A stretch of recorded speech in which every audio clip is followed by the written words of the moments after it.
जय हिंद दोस्तों। तो कैसे हैं आप लोग? आशा करता हूं कि अच्छे ही होंगे। तो आज हम लोग फिर से मौजूद हैं एक नई क्लास के साथ, जिसमें अगर हम बात करें तो हमारा केमिस्ट्री का पहला चैप्टर जिसका नाम है रासायनिक, क्या नाम है भैया? रासायनिक अभिक्रिया,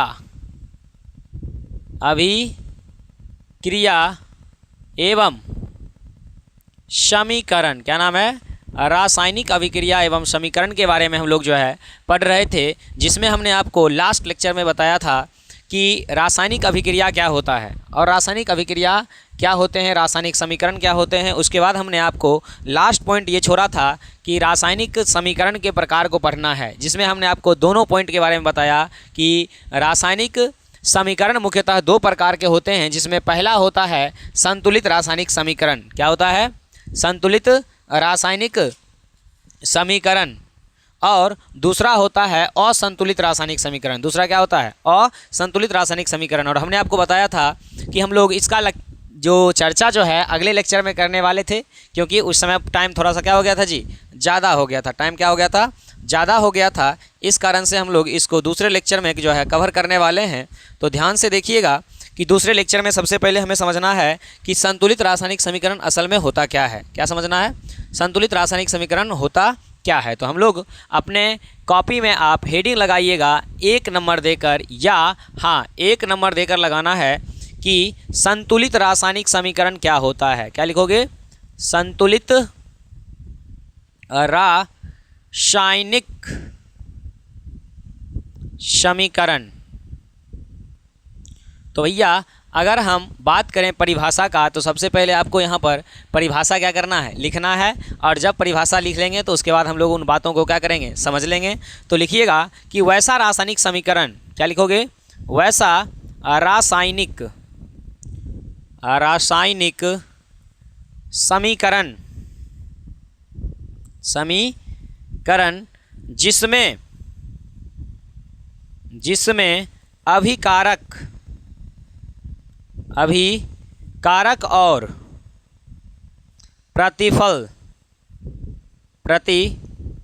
की परमाणु, वैसा रासायनिक समीकरण जिसमें अभिकारक और प्रतिफल की परमाणु संख्या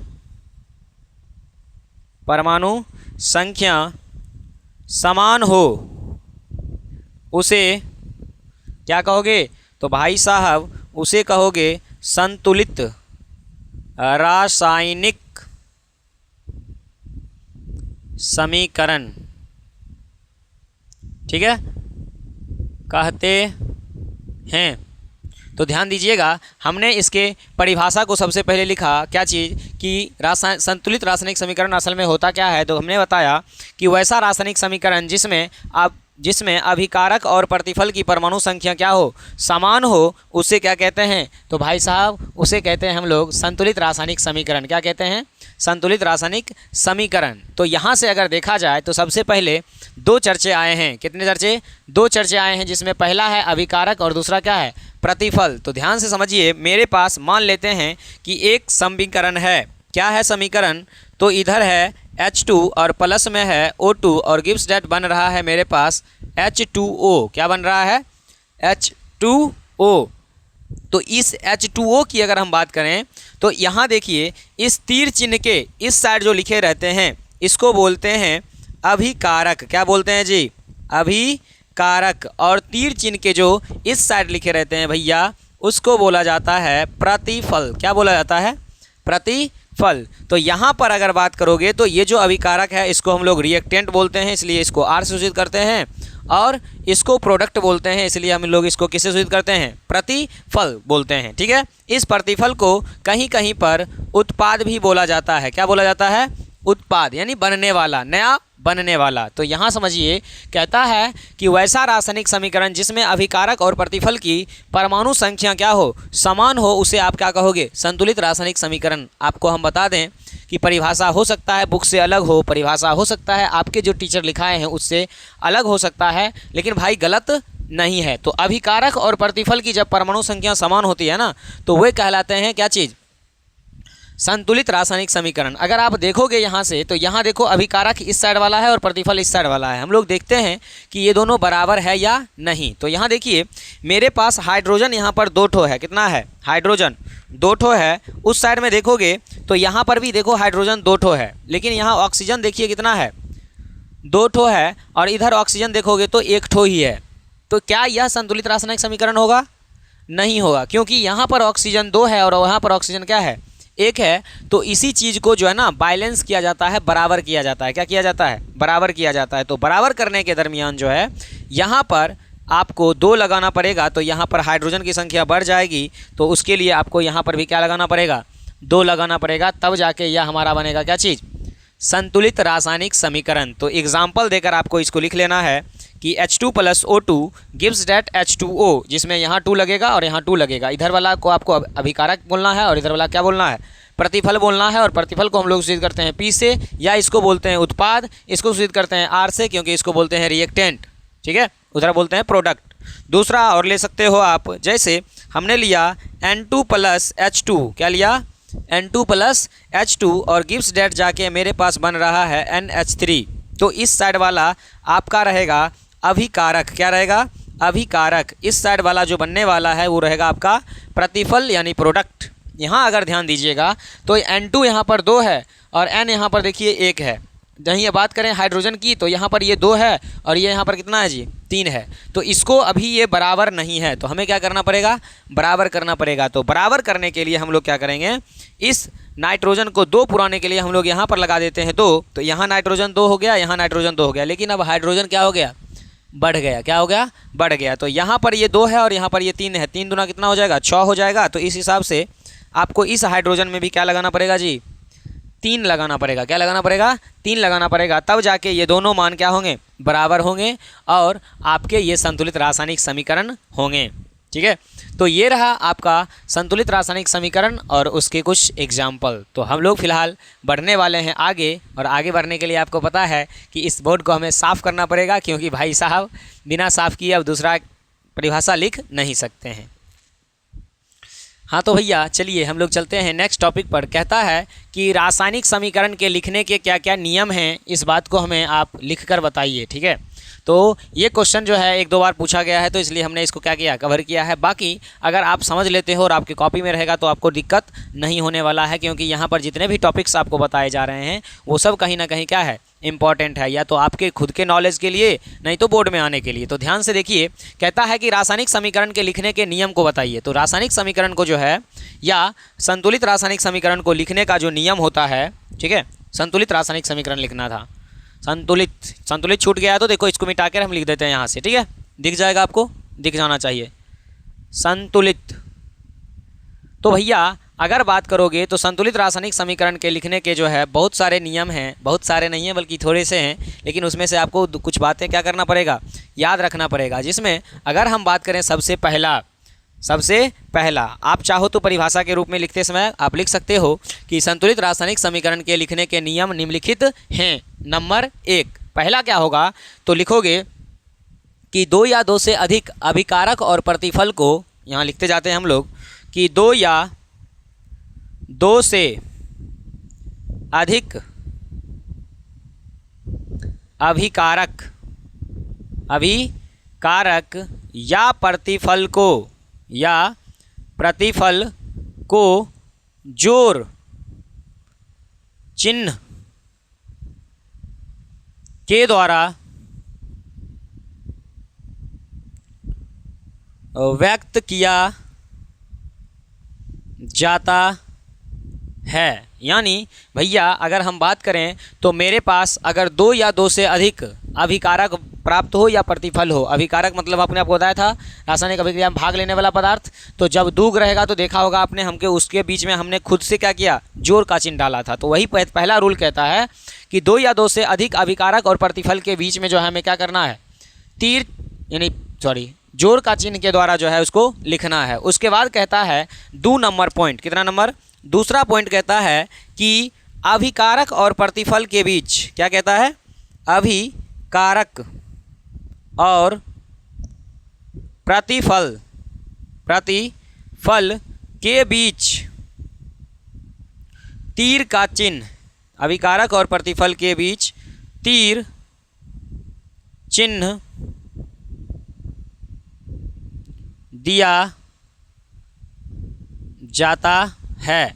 यानी भैया अभिकारक और प्रतिफल को जब हम लिखते हैं तो उसके बीच में हम लोग क्या करते हैं, तीर का चिन्ह देते हैं। तीसरा पॉइंट अगर बात करोगे तो तीसरा पॉइंट में हमें देखना है कि तीर चिन्ह लिखेंगे कि अभिकारक को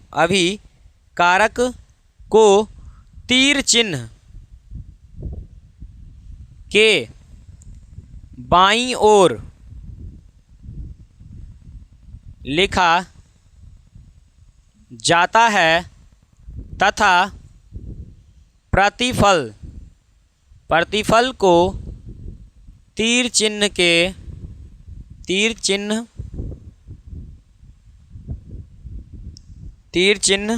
के दाईं ओर लिखा जाता है।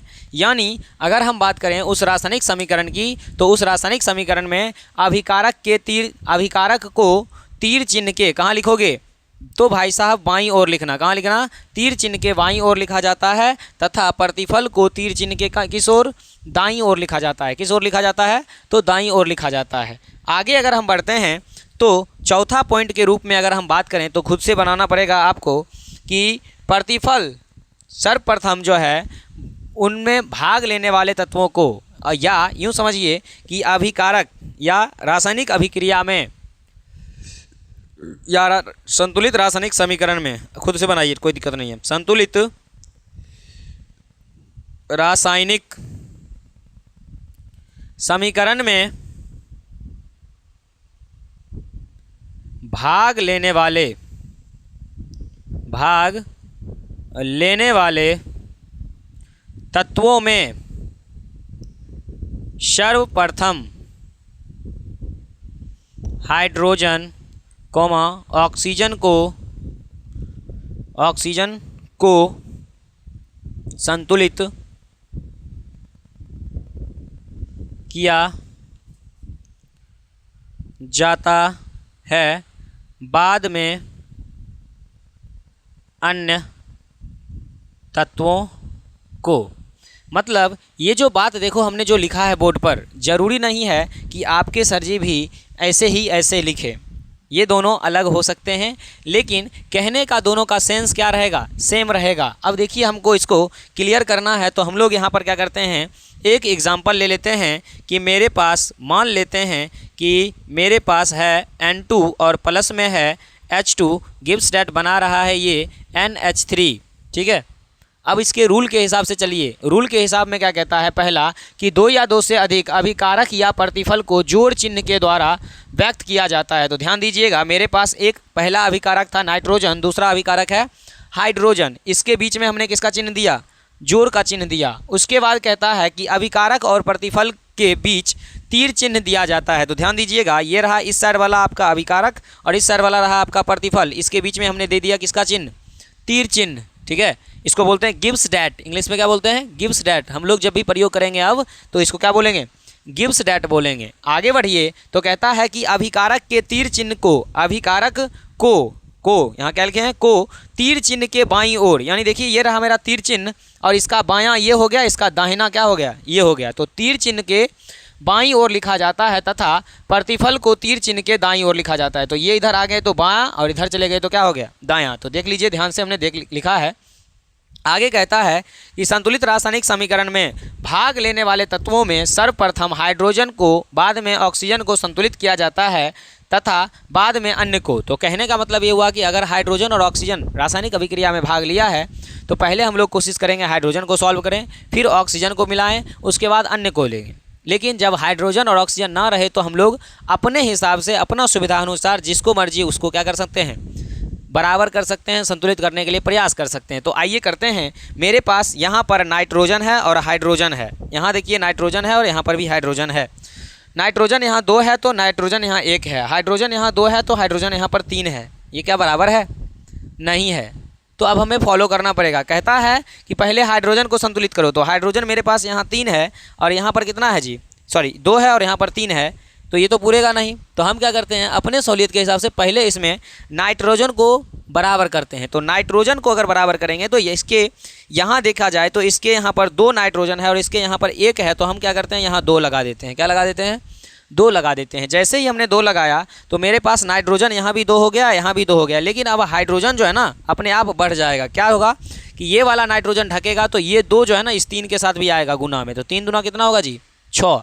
यानी हाइड्रोजन की संख्या मेरे पास 6 आ गई है, जिसको हमें यहाँ पर पुराना है, तो इसके लिए हम यहाँ पर क्या लगा देंगे, 3 लगा देंगे। तो ऑलरेडी मेरा ये पूरा का पूरा समीकरण क्या हो जाएगा, संतुलित हो जाएगा। और इसको हमने लिखने का तरीका भी देख लिया है। तो ध्यान से देखिए, क्या आपको इसमें कहीं कोई दिक्कत होगा? हमें नहीं लगता है कि आपको कोई दिक्कत होने वाला है। तो या तो इसको लिख लीजिए या इसका स्क्रीनशॉट लीजिए, और हम इसको करने वाले हैं साफ, क्योंकि हमें पढ़ना है आगे।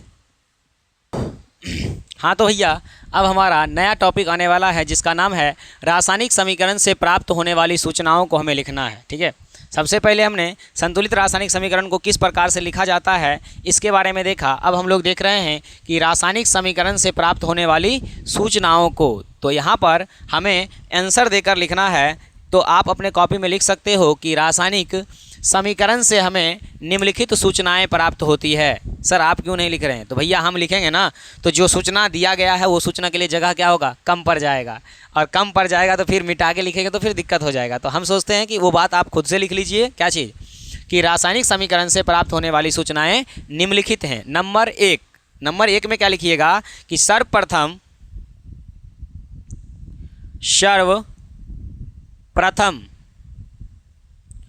अभिकारक और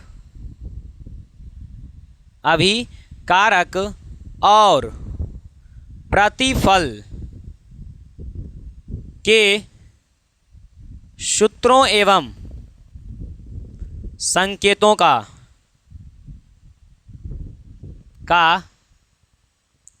पता चलता है। तो पहला पॉइंट हमने क्या लिखा कि सर्वप्रथम अभिकारक और प्रतिफल के सूत्रों एवं संकेतों का क्या होता है। तो भाई साहब पता चलता है कि कौन सा तत्व यहाँ पर इसमें भाग ले रहा है, उसका संकेत क्या होता है, उसका सूत्र क्या होता है। दूसरा हमें समझना है कि अभिकारक, रासायनिक यह अभिकारक और प्रतिफल के मूलों का भी पता चलता है। तो दूसरा नंबर देकर लिखना है कि अभिकारक और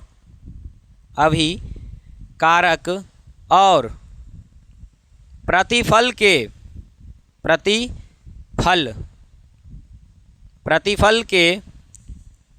मोलों के अनुपात का, क्या चीज़, मोलों के अनुपात का पता चलता है। यानी दूसरा पॉइंट में अगर हम बात करें तो कहता है कि अभिकारक और प्रतिफल के मोलों के अनुपात का क्या चलता है जी, पता चलता है। क्या चलता है, पता चलता है। उसके बाद उसके अभिकारक, और कहता है कि यहाँ पर कि अभिकारक और प्रतिफल के मोलों के अनुपात का क्या होगा, पता चलेगा। तो तीसरा पॉइंट अगर देकर लिखें तो तीसरा पॉइंट में अगर बात करोगे तो तीसरा पॉइंट कहता है कि अभिकारक और प्रतिफल के आपेक्षिक आयतन की जानकारी भी देता है। तो हम लोग लिख देंगे कि अभिकारक और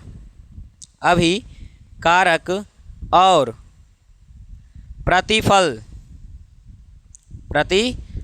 के किसका पता चलता है, तो इसके क्या चीज़, इसके जो है आपेक्षिक आयतन का पता चलता है। अभिकारक और प्रतिफल के आपेक्षिक आयतन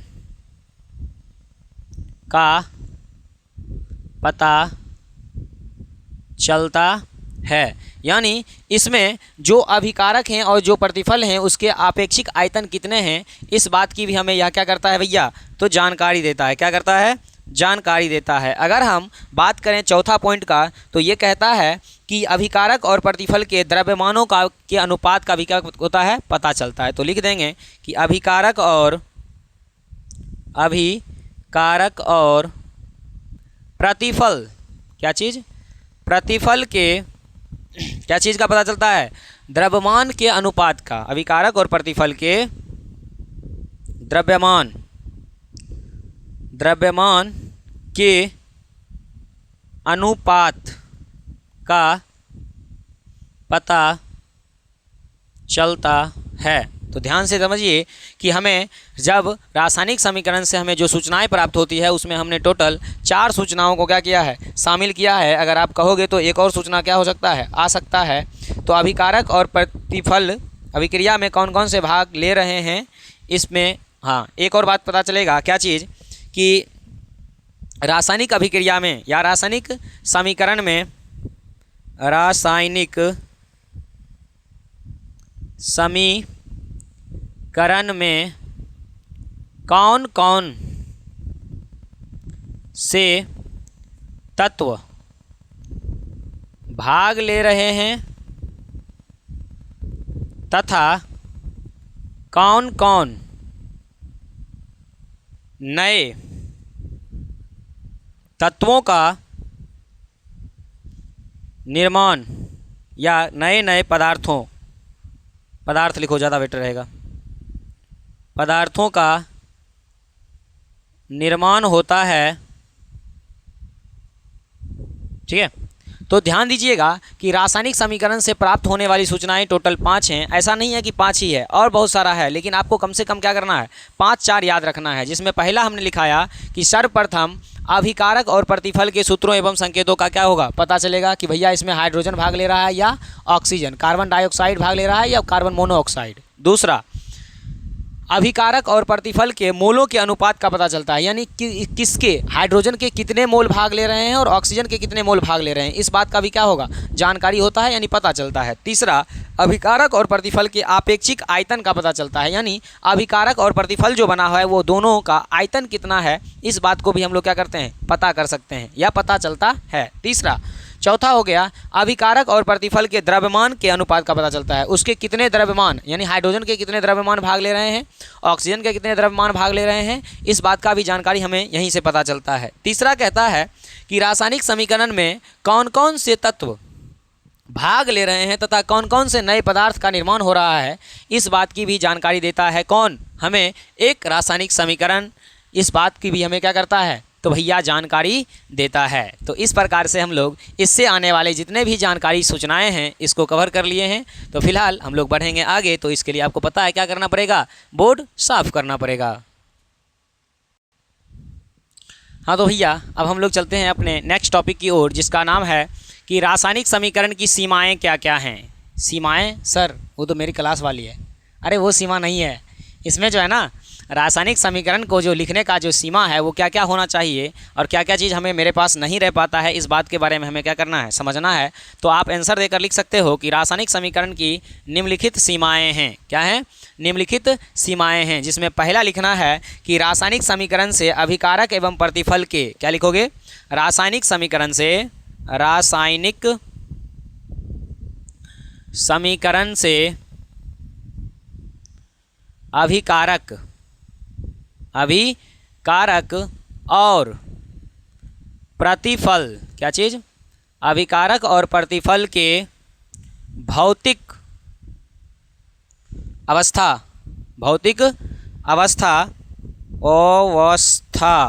जिसमें क्या क्या आएगा, तो भाई साहब ठोस हो सकता है, द्रव्य हो सकता है और गैस हो सकता है।